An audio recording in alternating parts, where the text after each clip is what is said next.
എല്ലാവർക്കും സ്വാഗതം. ഈ റിവ്യൂ ഇഷ്ടപ്പെടുവാണെങ്കിൽ ഒന്ന് ലൈക്ക് ചെയ്തും സബ്സ്ക്രൈബ് ചെയ്തും സപ്പോർട്ട് ചെയ്യണേ. അപ്പോൾ നയന ആൻമേരിയോട് പറയുന്നുണ്ട്, ഈ വാർത്ത സ്പ്രെഡ് ആയിട്ടുണ്ടെങ്കിൽ ചിലപ്പോൾ ആദർശേട്ടൻ രക്ഷപ്പെടും, പക്ഷേ ഞങ്ങളുടെ കുടുംബത്തിനുണ്ടാകുന്ന മാനക്കേട് അപ്പോഴും പോകില്ല എന്ന് പറയുമ്പം ആൻമേരി ചോദിക്കുന്നുണ്ട്, അതെന്താ നയന അങ്ങനെ പറഞ്ഞത്? കുടുംബത്തിലുള്ളവർ തന്നെയാണോ ചന്തുമോളുടെ അച്ഛൻ എന്ന് ചോദിക്കുമ്പോൾ ഇങ്ങനെ ആകെ വിഷമിച്ചിരിക്കുക നയന. അന്നേരം ഇനി കൂടുതലൊന്നും പറയണ്ട, എനിക്ക് അത്യാവശ്യം കാര്യങ്ങളൊക്കെ മനസ്സിലായി എന്ന് പറയും. അന്നേരം നയന ചോദിക്കുന്നുണ്ട്, ഇങ്ങോട്ട് വാർത്ത വിളിച്ച് പറഞ്ഞ ആൾ അബിയാണോ എന്ന്. അന്നേരം അല്ല, വേറൊരു നമ്പരാ എന്ന് പറഞ്ഞാൽ ആ നമ്പർ കയ്യിലോട്ട് കൊടുക്കും.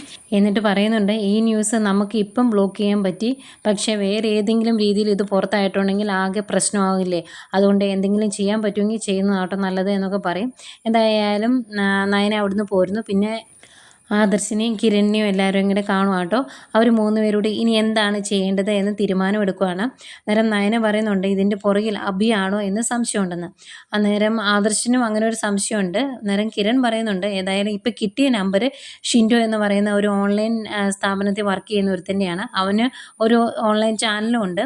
അവൻ ഇതുപോലുള്ള മഞ്ഞ വാർത്തകളാണ് കൂടുതലും അടിച്ചിറക്കുന്നത്. അതുകൊണ്ട് തന്നെ ഇത് ബ്ലോക്ക് ചെയ്യാൻ നമുക്ക് ഇപ്പം സാധിച്ചു. ഇനി വേറെ ഏതെങ്കിലും രീതിയിൽ ഇത് പുറത്താവുമോ എന്ന് അറിയത്തില്ല. ഏതായാലും ആദർശ്, നീ നിൻ്റെ കുടുംബത്തിന് വേണ്ടി വലിയൊരു ത്യാഗം ചെയ്തു, അത് നിന്നെ അടപടലം പൂട്ടുമോ എന്ന് നമുക്കറിയത്തില്ല, അതുകൊണ്ട് നീ ഒന്ന് ശ്രദ്ധിക്കണം എന്നൊക്കെ പറയും. എന്നിട്ട് കിരൺ പറയുന്നുണ്ട്, ഇവിടുത്തെ എല്ലാ പ്രശ്നങ്ങൾക്കും കാരണം നവ്യയുടെ എടുത്തിയാട്ടമാണ്. അന്ന് നവ്യ അബിയെ വിവാഹം കഴിച്ചില്ലായിരുന്നുവെങ്കിൽ, ആദർശനും നവ്യയ്ക്കും ഇടയിലേക്ക് അവൻ കയറി വന്നില്ലായിരുന്നുവെങ്കിൽ ഇതുപോലൊരു പ്രശ്നം വരത്തില്ലായിരുന്നു. പിന്നെ ഈശ്വരൻ ചേരേണ്ടവരെ ചേർക്കുള്ളൂ, രണ്ടിൻ്റെ സ്വഭാവം ഏകദേശം ഒരുപോലെയാണല്ലോ.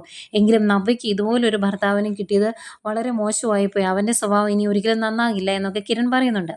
ഏതായാലും ഈ വാർത്ത ഇനി കൂടുതൽ സ്പ്രെഡ് ആകാതിരിക്കാൻ വേണ്ടി അത് ബ്ലോക്ക് ചെയ്യാൻ വേണ്ടി നന്ദുവിൻ്റെ സഹായം തേടാൻ തന്നെ അവർ തീരുമാനിക്കുന്നു. അങ്ങനെ അവർ നേരെ നന്ദുവിൻ്റെ അടുത്തേക്ക് വരുവാണ്. അവരവിടുന്ന് പോരുന്നതിന് മുമ്പ് കിരൺ പറയുന്നുണ്ട്, അബി ഇനി മേലാൽ ഇതുപോലൊരു കാര്യം ചെയ്യരുത്, അതുകൊണ്ട് ഇനി അവൻ്റെ തെറ്റുകൾ ആവർത്തിക്കാതിരിക്കാൻ വേണ്ടി അവനെ അടപടലം പൂട്ടിയേക്കണം എന്നും പറയുന്നുണ്ട്. അവർ നന്ദുവിൻ്റെ അടുത്തേക്ക് വരുന്നതിന് മുമ്പ് തന്നെ നന്ദു ഈ ഷിൻഡോ എന്ന് പറയുന്നവനെ അന്വേഷിച്ച് പിടിക്കുന്നുണ്ട്. വഴി ബ്ലോക്ക് ചെയ്ത് നിർത്തി അവനോട് വണ്ടിയിൽ കയറാൻ പറയുമ്പോൾ അവന് ഭയങ്കര മടിയാണ്. ഞാനൊരു മാധ്യമപ്രവർത്തകനാണ് എന്ന് പറയുമ്പം, നീ മാധ്യമപ്രവർത്തകനാണ് എന്ന് എനിക്കറിയാം, അതുകൊണ്ട് തന്നെ നിന്നോട് വണ്ടിയിലോട്ട് കയറാൻ പറഞ്ഞേ. നീ ഏതെങ്കിലും ഒരു വാർത്ത കിട്ടിയിട്ടുണ്ടെങ്കിൽ അത് നിൻ്റെ മഞ്ഞപ്പത്രത്തിലൂടെ നിൻ്റെ രീതിയിൽ അങ്ങ് അടിച്ചിറക്കൂലേ, എങ്കിൽ എനിക്കൊന്ന് കാണണമല്ലോ, ആ സ്വഭാവം ഞാൻ മാറ്റിത്തരാം എന്നൊക്കെ പറയുമ്പോൾ, ഞാനൊരു തെറ്റും ചെയ്തിട്ടില്ല എന്നൊക്കെ അവൻ പറയുന്നുണ്ട്. അന്നേരം തെറ്റ് ശരിയൊക്കെ നമുക്ക് സ്റ്റേഷനിൽ പോയിട്ട് തീരുമാനിക്കും, നീ വണ്ടിയിലോട്ട് കയറുക എന്ന് പറയുമ്പോൾ അവന് പിന്നെയും മടിയാണേ. അന്നേരം നിനക്കെന്താ നാണക്കേടാണോ പോലീസ് ജീപ്പിൽ കയറാൻ, മര്യാദയ്ക്ക് കയറുക എന്ന് പറഞ്ഞ് കോളറിനെ പിടിച്ച് കുത്തി വണ്ടിയിലേക്ക് എടുത്തിരുന്നു. എന്നിട്ട് അവനെയും കൊണ്ട് പോരുവാണ് നന്ദു. അപ്പോഴത്തേക്കും നയനയും ആദർശവും കൂടെ അങ്ങോട്ട് എത്തുന്നു. നന്ദുവിനോട് കാര്യങ്ങളൊക്കെ ചോദിക്കുമ്പോൾ നന്ദു പറയുന്നുണ്ട്, അവനെ ഞാൻ ഏതായാലും കസ്റ്റഡിയിൽ എടുത്തിട്ടുണ്ട്, അവനൊരു പത്രപ്രവർത്തകനാണ്, എന്ത് വാർത്ത കിട്ടിയാലും അവൻ്റേതായ രീതിയിൽ അവൻ അതിനെ വളച്ചൊടിച്ച് എല്ലാവരുടെയും ചെവിയിലേക്ക് എത്തിക്കും, അതാണ് അവൻ്റെ ഒരു സ്വഭാവം. അവനതല്ലാണ്ട് ഒരു ചാനലും ഉണ്ട്. ഏതായാലും കൈ കിട്ടിയപ്പോഴേ നല്ല രീതിയിൽ ചോദ്യം ചെയ്തു. അവന് ഈ വാർത്ത എത്തിച്ചു കൊടുത്തത് നമ്മളെല്ലാവരും സംശയിച്ചതുപോലെ തന്നെ അബിയാണ് എന്ന് പറയൂ കേട്ടോ. അന്നേരം ആദർശനാകെ വിഷമാണ്. അന്നേരം നയന പറയുന്നുണ്ട്, ഞാനത് മനസ്സിൽ കണ്ടിരുന്നു, അതുകൊണ്ട് എനിക്ക് വലിയ അത്ഭുതമൊന്നുമില്ല, അവൻ ഇതെല്ലാം ഇതിൻ്റെ അപ്പുറം ചെയ്യുമെന്ന് എനിക്കറിയാം എന്ന് പറയും. അന്നേരം നന്ദു പറയുന്നുണ്ട്, ഇതിപ്പം സ്പ്രെഡ് ആകാതെ ഞാൻ ബ്ലോക്ക് ചെയ്തിട്ടുണ്ട്, ഇവൻ കുറേ മാധ്യമപ്രവർത്തകർക്ക് ഈ വാർത്ത കൊടുത്തായിരുന്നു, അവരെല്ലാം വിളിച്ച് ഞാൻ കാര്യങ്ങളെല്ലാം പറഞ്ഞിട്ടുണ്ട്. പിന്നെ ഞാൻ വിളിക്കുന്നതിന് മുമ്പേ ആൻമേരിയും വിളിച്ചിട്ടുണ്ടായിരുന്നത് കൊണ്ട് കുഴപ്പമൊന്നുമില്ല. പിന്നെ മൂർത്തി ജ്വല്ലറിയെക്കുറിച്ച് അവിടുത്തെ ഒരു MD-യെക്കുറിച്ചുള്ള വാർത്ത ആയതുകൊണ്ട് നന്നായി അന്വേഷിച്ചതിന് ശേഷം മാത്രമേ അവർ ന്യൂസ് പുറത്താക്കുകയുള്ളായിരുന്നു, അതുകൊണ്ട് വലിയ കുഴപ്പമില്ല, ഇപ്പം നമുക്കത് സോൾവ് ചെയ്യാൻ പറ്റിയിട്ടുണ്ട്. പക്ഷേ അബി ഇനിയും ഇങ്ങനെ മുതിർന്നിട്ടുണ്ടെങ്കിൽ ആകെ പ്രശ്നമാകും, അതുകൊണ്ട് അത് നമ്മൾ തടയണം. ഇപ്പം നവ്യ ചേച്ചി ഒരുപാട് സ്നേഹിക്കുന്നുണ്ട് അവനെ, അതുകൊണ്ട് എനിക്ക് ഇതിൻ്റെ അകത്തൊന്നും ചെയ്യാൻ പറ്റില്ല. അല്ലെങ്കിൽ ഏട്ടനും ചേച്ചിയും കൂടെ എനിക്ക് അനുവാദം തന്നിട്ടുണ്ടെങ്കിൽ ബാക്കി എന്താണെന്ന് വെച്ചാൽ ഞാൻ ചെയ്യാം. ഏതായാലും അവനെ കൈ കിട്ടിയപ്പം, ആ ഷിൻഡോയെ കൈ കിട്ടിയപ്പോൾ അവൻ്റെ 2 എണ്ണം ഞാൻ നന്നായിട്ട് വെച്ച് കൊടുത്തിട്ടുണ്ട് എന്ന് പറയും. അന്നേരം നയന ചോദിക്കും, ഇനിയിപ്പം മോള് തല്ലിയൻ്റെ ദേഷ്യത്തിന് അവൻ എന്തെങ്കിലും ചെയ്യുമോയെന്ന്. അന്നേരം നന്ദു പറയുന്നുണ്ട്, അങ്ങനെയൊന്നും അവൻ ചെയ്യല, അങ്ങനെ ചെയ്തിട്ടുണ്ടെങ്കിൽ അവൻ്റെ ചാനലും പൊട്ടിക്കും, അവൻ പിന്നെ പുറലോകം കാണിയല്ല എന്ന് നന്ദു പറയുന്നുണ്ട്.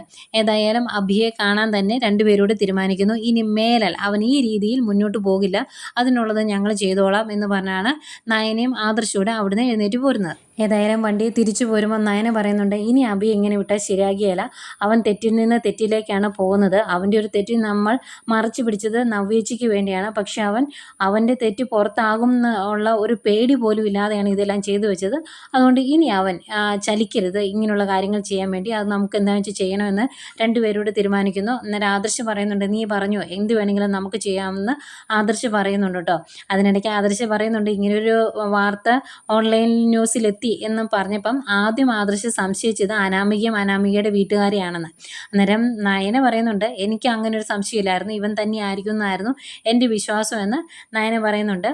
ഏതായാലും അവർ അനന്തപുരിയിലേക്ക് എത്തുന്നു. വണ്ടിയിൽ നിന്ന് ഇറങ്ങി അവർ അകത്തോട്ട് കയറി വരാൻ തുടങ്ങുമ്പോൾ അഭി പുറത്തേക്ക് ഇറങ്ങി വരുക. അപ്പം നീ എവിടെ പോവാടാന്ന് ചോദിക്കുമ്പം കമ്പനിയിലേക്ക് പോവാണ് എന്ന് പറയും. അന്നേരം ആദർശ് പറയും, എങ്കിൽ നീ ഞങ്ങളുടെ കൂടെ ഒരിടം വരവാ, ഒരു ആവശ്യമുണ്ട് എന്ന് പറയും. അന്നേരം അഭിക്കൊരു മടി, എങ്ങോട്ട് കൊണ്ടുപോകാനാണ്, എനിക്കിപ്പം ജ്വല്ലറി പോകണം എന്ന് പറയുമ്പോൾ ഒരു ദിവസം നീ പോയില്ലെന്നോർത്ത് കുഴപ്പമൊന്നുമില്ല, ഏതായാലും ഞങ്ങളുടെ കൂടെ വന്നിട്ടുണ്ടെങ്കിൽ നിനക്ക് മെച്ചുവേ ഉണ്ടാവുള്ളൂ എന്ന് പറയും. അന്നേരം അഭി ചോദിക്കും, എന്താ കാര്യം, അങ്ങനെയാണെങ്കിൽ നിങ്ങൾക്ക് എന്നോട് തുറന്നു പറയാമല്ലോ എന്ന്. അന്നേരം ആദർശ് പറയും, അങ്ങനെ പറഞ്ഞിട്ടുണ്ടെങ്കിൽ അതിൻ്റെ ത്രില്ല് അങ്ങ് പോകില്ലേ, ഏതായാലും നീ കൂടെ വാ എന്ന് പറയും. അന്നേരം അഭി പറയുന്നുണ്ട്, ആദർശേട്ടൻ എല്ലാ തെറ്റും ചെയ്താലും എന്ത് തെറ്റ് ചെയ്താലും ഇവിടെ അതിനെ അനുകൂലിക്കാനും കൂടെ നിൽക്കാനും ഒക്കെ ആൾക്കാരുണ്ട്. എൻ്റെ കാര്യം അങ്ങനെയല്ല, അതുകൊണ്ടാണല്ലോ ഒരു ജ്വല്ലറിയുടെ ചുമതല തന്നിട്ട് അതിൻ്റെ തലപ്പത്ത് വേറൊരാളെ ഇരുത്തിയത്, എന്നെ കൊച്ചാക്കാൻ വേണ്ടിയല്ലേ എന്നൊക്കെ ചോദിക്കുക. അന്നേരം ആദർശ് പറയുന്നുണ്ട്, ഏതായാലും ഇന്ന് നീ എൻ്റെ കൂടെ വാ, അന്നേരം നിൻ്റെ ഈ അഭിപ്രായമൊക്കെ മാറും അല്ലേ നയനെന്ന് ചോദിക്കുമ്പോൾ പിന്നെ അല്ലാണ്ട് എന്ന് പറയും. ഏതായാലും പഠിച്ചാണെങ്കിലും അവർ നിർബന്ധിക്കുമ്പം അഭി ഇവരുടെ കൂടെ കയറി പോവാം. അപ്പോൾ അഭി ഇവരുടെ കൂടെ കയറി പോകുന്നത് അങ്ങ് മുകളിൽ 2ാം നിലയിൽ നിന്ന് ടെറസിൽ നിന്ന് നവ്യ കാണുന്നുണ്ടായിരുന്നു. അന്നേരം നവ്യ മനസ്സിലോർക്കും, ഇവൻ എന്തിനാ ഇവരുടെ കൂടെ പോകുന്ന പോലെ എന്നിങ്ങനെ മനസ്സിലോർക്കുന്നുണ്ട്. വണ്ടിയെ പോകുമ്പോഴും ആകെ ടെൻഷനാട്ടോ അഭിക്ക്. അതുകൊണ്ട് അഭി ചോദിക്കും, എന്നെ ഇപ്പോൾ എങ്ങോട്ടാണ് കൊണ്ടുപോകാൻ പോകുന്നത് ഒന്ന് പറ എന്ന് പറയുമ്പോഴേക്കും നയന ഇത്തിരി ദേഷ്യത്തിൽ പറയും, എങ്ങോട്ടാണെങ്കിൽ അവിടെ ചെല്ലും പറയും, മിണ്ടായിരിക്കട്ടെ അവിടെ എന്ന് പറയും.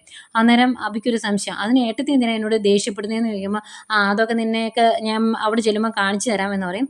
അന്തേക്കും ആദർശ് ചോദിക്കുന്നുണ്ട്, ഞാനും അനഘയും തമ്മിലുള്ള ബന്ധവും എൻ്റെ കുഞ്ഞാണ് ചന്തുമോൾ എന്നുള്ള കാര്യമൊക്കെ നീ ഓൺലൈൻ ന്യൂസിന് ചോർത്തി കൊടുത്തോടാ എന്ന് ചോദിക്കും. അന്നേരം ഞാൻ അങ്ങനെയൊന്നും ചെയ്തിട്ടില്ല എന്ന് പറയുമ്പോൾ, അങ്ങനെ ഒരു കാര്യം ഞങ്ങൾ അറിഞ്ഞല്ലോ എന്ന് പറയുമ്പം അഭി പിന്നെയും പറയുവാണ്, ഞാൻ അങ്ങനെയൊന്നും ചെയ്തിട്ടില്ല, നിങ്ങൾ എന്തിനീ ആവശ്യമില്ലാത്ത കാര്യങ്ങളൊക്കെ പറയുന്നേ എന്നൊക്കെ ചോദിക്കുന്നുണ്ട്. അന്നേരം ആദർശ് ആവശ്യമുള്ളതാണോ ഇല്ലാത്തതാണോ എന്നൊക്കെ നമുക്ക് നോക്കാം വാ എന്ന് പറയുക. അന്നേരം അഭിക്ക് ആകെ ടെൻഷൻ.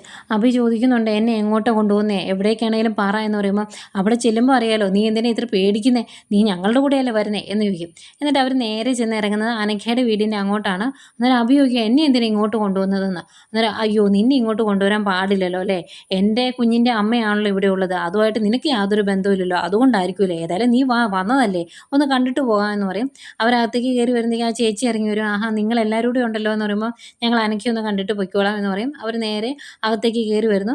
അനഘയുടെ അടുത്ത് വന്ന് നിന്നിട്ട് നയന അനഘയോടായിട്ട് പറയുന്നുണ്ട്, അനഘയെ നിനക്ക് പ്രതികരിക്കാൻ പറ്റത്തില്ല എന്ന് എനിക്കറിയാം, പക്ഷേ ഞാൻ പറയുന്നതൊക്കെ നിനക്ക് കേൾക്കാമല്ലോ, അതുകൊണ്ട് പറയുവാണ്, നിൻ്റെ മോള് വളരെ സന്തോഷത്തോടെ വീട്ടിൽ ഇരിക്കുന്നുണ്ട്, അവളെ സ്കൂളിൽ ചേർത്തു, അവൾ നന്നായിട്ട് പഠിക്കുന്നുണ്ട്, അവളുടെ അച്ഛൻ അവളുടെ കാര്യങ്ങളെല്ലാം നന്നായിട്ട് നോക്കുന്നുണ്ട്, പിന്നെ കൂടെ അമ്മയായിട്ട് ഞാനും ഇല്ല, അതുകൊണ്ട് നീ പേടിക്കണ്ട എന്നൊക്കെ പറയും. അന്നേരം അഭി ഇങ്ങനെ പരിങ്ങി നിൽക്കുവാണേ.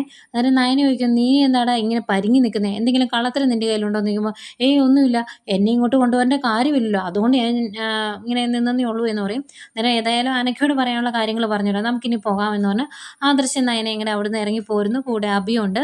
അത് കഴിഞ്ഞ് വണ്ടിയിലിരിക്കുമ്പോഴും അഭിക്ക് ആകെ ടെൻഷനാണ്. അന്നേരം അഭി ചോദിക്കുന്നുണ്ട്, നിങ്ങൾ എങ്ങോട്ട് എന്നെ കൊണ്ടുപോകുന്നേ, ഇപ്പോൾ തന്നെ ഈ അനഘയുടെ അടുത്തോട്ട് എന്നെ കൊണ്ടുവരേണ്ട കാര്യമൊന്നുമില്ലല്ലോ, അവരും ഞാനും തമ്മിൽ ബന്ധമൊന്നുമില്ലല്ലോ, പിന്നെ എന്തിനാ ഇങ്ങോട്ട് കൊണ്ടുവന്നത് എന്നൊക്കെ ചോദിക്കും. അന്നേരം ആദർശ് പറയുന്നുണ്ട്, നിനക്ക് അവരുമായിട്ട് ബന്ധമൊന്നുമില്ല എന്നറിയാം, അവിടെ വരെ വന്നു എന്ന് കരുതി നിനക്ക് പ്രശ്നമൊന്നും ഇല്ലല്ലോ എന്ന് ചോദിക്കും. അന്നേരം നയന ചോദിക്കുന്നുണ്ട്, അതിന് നീ ഞങ്ങളുടെ കൂടെ വരുമ്പോൾ മാത്രം നിനക്ക് എന്താ ഇത്ര ബുദ്ധിമുട്ട്, നീ അല്ലാതെ അനഘയെ കാണാൻ വരാറുണ്ടോ, പലപ്പോഴും കാണാറുമുണ്ട്, സംസാരിക്കാറുമുണ്ട്, ഇതെല്ലാം നീ ചെയ്യുന്നതല്ലേ, ഇപ്പം ഞങ്ങളുടെ കൂടെ വന്നപ്പോഴാണോ നിനക്ക് ആകപ്പാടെ ബുദ്ധിമുട്ടായത് എന്നൊക്കെ ചോദിക്കും. അന്നേരം, അല്ല എനിക്ക് അവിടെ വരേണ്ട കാര്യമൊന്നും ഇല്ലല്ലോ, അതുകൊണ്ട് ചോദിച്ചെന്നേ ഉള്ളൂ, നിങ്ങൾ എന്നെ എങ്ങോട്ടാണ് കൊണ്ടുപോകുന്നതെന്ന് ചോദിക്കും. അന്നേരം നയന പറയും, കടൽ തീരത്തേക്കാണ്. അന്നേരം അതെന്തിനാ അങ്ങോട്ട് കൊണ്ടുപോകുന്നതെന്ന് ചോദിക്കുമ്പം നയന പറയുന്നുണ്ട്, നിന്നെ അവിടുത്തെ വെള്ളത്തിൽ മുക്കി കൊല്ലാനാ, അത് ഇനി ശരിയാകുള്ളൂ എന്ന് പറയുമ്പോൾ ആദർശ് പറയുന്നുണ്ട്, ഇവനെ വെള്ളത്തിൽ മുക്കി കൊന്നിട്ട് ആ കടലിലേക്ക് ഇവനെ ഇട്ടിട്ടുണ്ടെങ്കിൽ അവിടുത്തെ മത്സ്യങ്ങൾ പോലും ഇവനെ കഴിക്കുകയില്ല എന്ന് പറയുമ്പോഴേക്കും നയന, അത് തന്നെ മത്സ്യങ്ങൾക്കും വിഷം കണ്ടു കഴിഞ്ഞാൽ തിരിച്ചറിയാം എന്നൊക്കെ പറയും കേട്ടോ. അതൊക്കെ ആകെ ടെൻഷനായി തുടങ്ങി അഭിക്ക്. അന്നേരം അഭി പറയുക, എനിക്കൊരു ഗ്ലാസ് ചായ കുടിക്കണം എന്നുണ്ടെന്ന്. അന്നേരം ആദർശ് പറയുന്നുണ്ട്, നിനക്ക് പച്ച വെള്ളം തരികയില്ല, അങ്ങനെ ഇപ്പം നീ വെള്ളം കുടിക്കണ്ട എന്ന് പറയുവാണ്.